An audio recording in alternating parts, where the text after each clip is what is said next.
কিভাবে পরিষেবা দিচ্ছেন মানুষকে? আমাদের দীর্ঘদিনের পুরাতন ক্লাব, 1940 সালে স্থাপিত।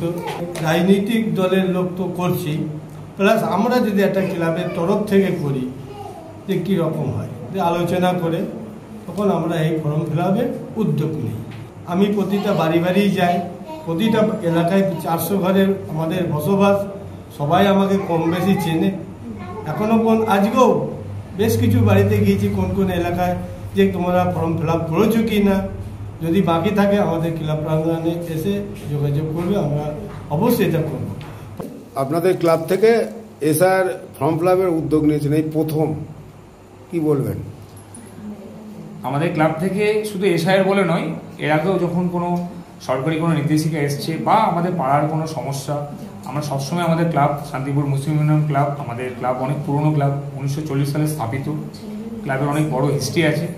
তো আমরা চিরকালই আমাদের ক্লাবের যারা আছেন, সভাপতি, সম্পাদক, ক্লাবের সদস্য, তারা সবসময় এগিয়ে গেছে। তো আমরা দেখেছি যে এসআইয়ের ফর্মটা কিছু কিছু জায়গাতে মানুষের একটু সমস্যা হচ্ছিল। যেমন হচ্ছে ধরুন, বিশেষ করে মহিলাদের ক্ষেত্রে, তারা প্রথম পার্টে তাদের স্বামী বা অভিভাবক বা পিতার জায়গায় কি দেবেন, স্বামীর নাম দেবেন না পিতার নাম দেবেন, এসব নানান বিষয় নিয়ে হচ্ছিল। তো আমরা সেগুলো উপলব্ধি করি, আমরা সঠিকভাবে বিএলওদের কাছে যাই। বিএলও আমাদের ক্লাবের আশেপাশেই, আমাদের এলাকার মধ্যে অনেক বিএলও আছেন, প্লাস আমার কিছু পরিচিতিও আছে, সেখানেও আমরা জানি, যে জানতে পারি যে না, কোনো ব্যাপার না, নির্দিষ্টভাবে প্রথম পার্টে তাদের স্বামীর নামটা না দিয়ে পিতার নামটা দেওয়াটাই ভালো, কারণ নিচের দিকে স্বামী বা স্বামীর নামের ডিটেলস আছে। তো সেইভাবে আমরা সব কিছু জেনে নিয়ে 2002-এর লিস্ট হলে কোন দিকে হবে, না হলে কি হবে। আর আমাদের পাড়াটা হচ্ছে অ্যাকচুয়ালি একটু মানে কি বলা যায়, মানে পিছিয়ে পড়া অনেকটা, ঠিক আছে, আর আস্তে আস্তে আগের থেকে অনেক ডেভেলপ হয়েছে। তো আমরা চাই যে এলাকার লোকজন যাতে পরিষেবাটা পাই, তার জন্য আমরা ক্লাব থেকে আলোচনার মধ্যে বসি, সভাপতি থেকে শুরু করে সহসভাপতি, আমাদের ক্লাবের অন্যান্য সম্পাদক, সদস্য সবাই মিলে করি যে আমরা ক্লাবে এবার বসবো।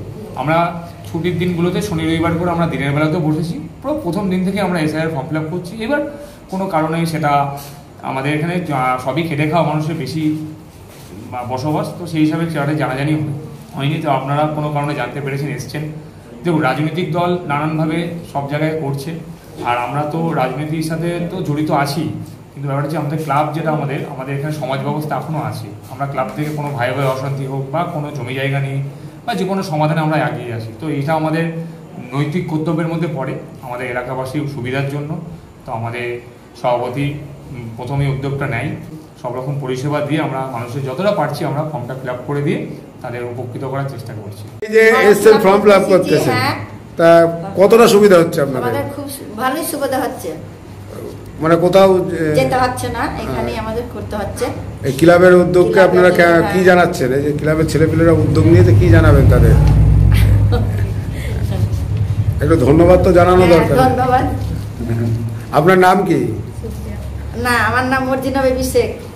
আপনার বাড়ি কোথায়? আমার বাড়ি এই তো এখানে। নাম কি? আমার নাম হলো, ওই তো বললাম তো। পাড়ার নাম? পাড়ার নাম আমাদের এটা হলো দামোদর মুখার্জি ডিস্ট্রিক্ট, হ্যাঁ, বেপাড়া। কি জানাচ্ছেন? এই যে ক্লাবের ছেলেপেলেরা উদ্যোগ নিয়েছে, কি জানাবেন তাদের?